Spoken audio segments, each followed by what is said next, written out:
देखिए मुश्किल ये है, जब तक हम ये मानेंगे नहीं हम बीमार हैं, तब तक आप इलाज तो नहीं ढूंढ सकते। विपक्ष से मैं यही कहूंगा, पहले ये मानिए कि हाँ बीमारी है गंभीर, तब इलाज ढूंढ पाएंगे। वरना जिसने कहा कि आप बीमार लग रहे हैं उसका मुंह नोच लो, उससे कोरोना नहीं भागेगा ना। ये तो अंदर घुसता जा रहा, फेफड़े जाम कर रहा भैया। और एक बात कहूं नाहिद को, अभी ये लोग नौजवान हैं, इनको आगे चल के देश प्रदेश की राजनीति करनी है। मैंने एक बार उत्तर प्रदेश के 3 बड़े चेहरों में से एक चेहरे से कहा, नाम नहीं लूंगा, ब्रजेश भाई, मैंने कहा दिन भर की दिनचर्या में मुझे यह बताइए, आप ऐसे कितने लोगों से मिलते हैं जो आपसे कुछ लेने नहीं आते, जो आपको कुछ दे सकते हैं, अनुभव, ज्ञान, सीख। क्या आप भरोसा नहीं मानेंगे, वो स्तब्ध रह गए।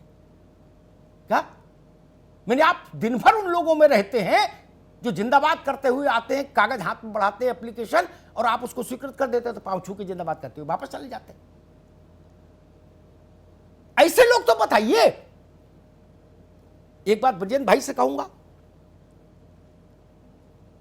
सत्ता को या सत्ताकांक्षी पार्टी को भारत के मिजाज को भी समझना चाहिए।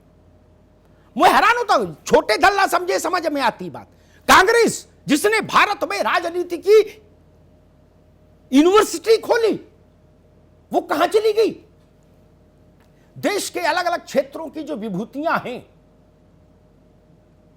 भारत के मन को यह अच्छा लगता है कभी उनके चरणों में जाकर बैठिए। मैं बीजेपी को प्रेस करने नहीं आया, लेकिन ये इनोवेटिव है, इतना मान लीजिए। लता जी से लेके कपिल देव तक, वैद्य त्रिगुणा जी से लेके और मदन मोहन मालवीय के प्रपौत्र तक घर चल के गया नेतृत्व। अच्छा लगता है देश को, ये लोग विभूति है भारत की। आप लोग को समय नहीं मिलता, बहुत उदार हो जाएंगे तो कहेंगे बुलवाओ कोठी पे, कोठी बुलवाओ, फोटो खिंचवाते हैं इनके साथ। कभी चल के जाना चाहिए। यही बात मैं जिले के स्तर पर भी कह रहा था। किस लोक में विचरण कर रहे हैं? और जब तक ये था पार्टी में, तब तक पार्टी मजबूत थी। आपने भी देखा, आप तो इतने पुराने आदमी हैं, ब्रजेश जी लखनऊ में बहुत सक्रिय और बहुत प्रतिष्ठित पत्रकार रहे। नरेंद्र दत्त जी में ये क्वालिटी थी, तो उन्हीं के समय तक राजयोग रहा वो यूपी में। वो गए तो राजयोग खत्म हो गया।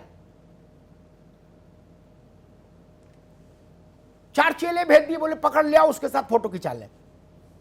ये तरीका नहीं सम्मान देने का। सत्ता को जल चल कर जाना चाहिए, राजनेताओं को चलकर भी जाना चाहिए। कभी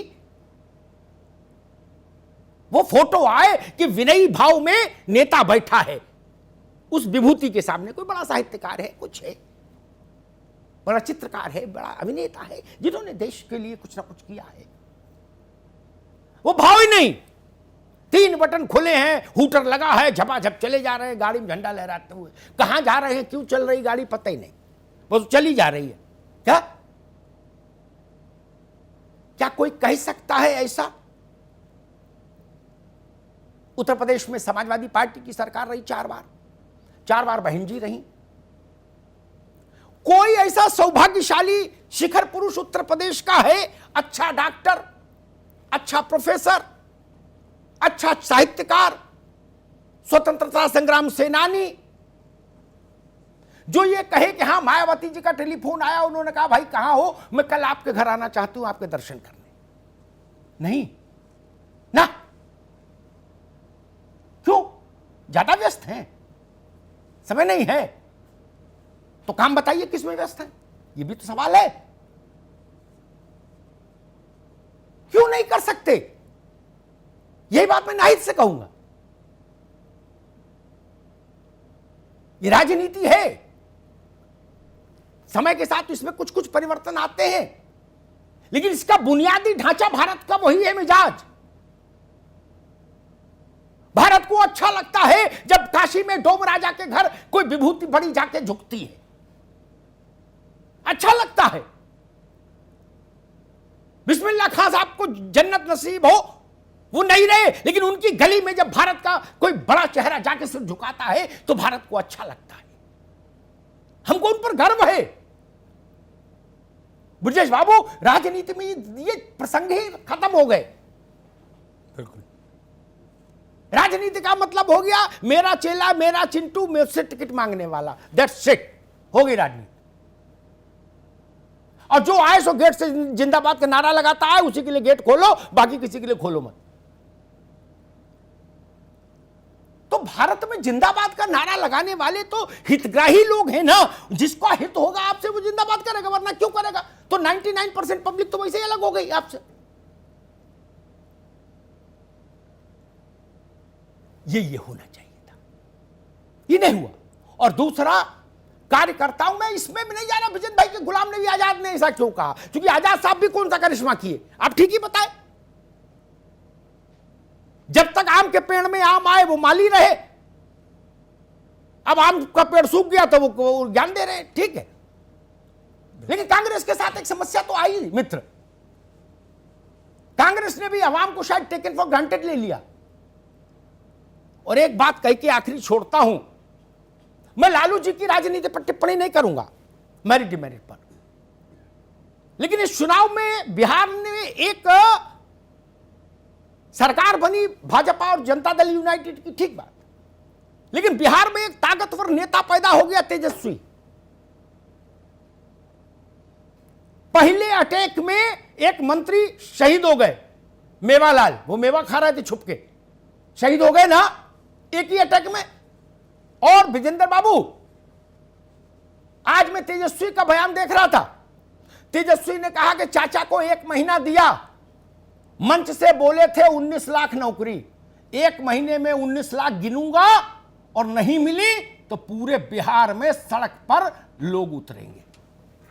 उतरे नहीं उतरे, बात तो अच्छी कही, पार्टी तो सक्रिय हुई, झंडा लेके लोग निकलेंगे। तो कांग्रेस कहां गई चुनाव के बाद बिहार में, कहां गई?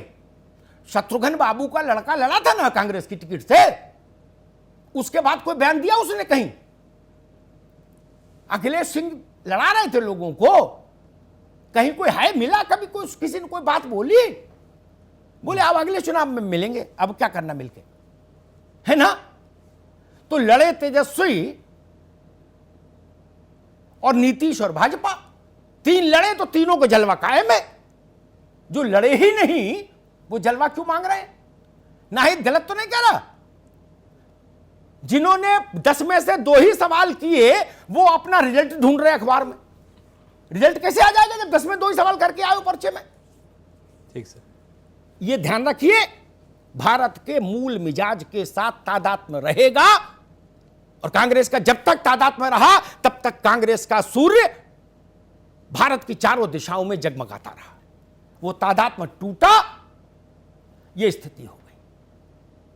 इंदिरा जी थी तो विनोबा भावे के पास भी मिलने जाती थी, इंदिरा जी थी तो कांची कामकोटि पीठ के शंकराचार्य के पास भी जाती थी, इंदिरा जी थी तो श्रृंगेरी के शंकराचार्य के आश्रम में भी जाकर सिर नवाती थी। वो जानती थी, वो दिलीप साहब से भी मिलने की इच्छा व्यक्त करती थी, लाला अमरनाथ से भी मिलने की इच्छा व्यक्त करती थी। वहां से राजनीति को सीखिए। धन्यवाद।